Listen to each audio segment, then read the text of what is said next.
நீ எந்த பதிலும் சொல்லல.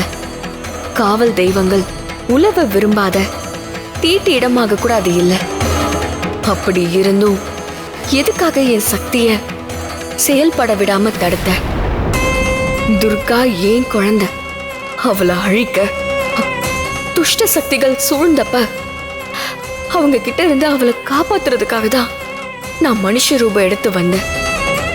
நான் 1 மணி நேரம் நிஷ்டையில இருந்தப்ப துஷ்டர்கள் என் குழந்தையோட உயிரை பறிச்சுட்டாங்க. இழந்த உயிரை நான் திருப்பி தரணும். அந்த சக்தியை எனக்கு கொடு. கனகதுர்கா, அங்க என்கிட்ட நீ முறையிட்டப்போ நான் ஏன் அமைதியா இருந்தேன்னு தெரியுமா?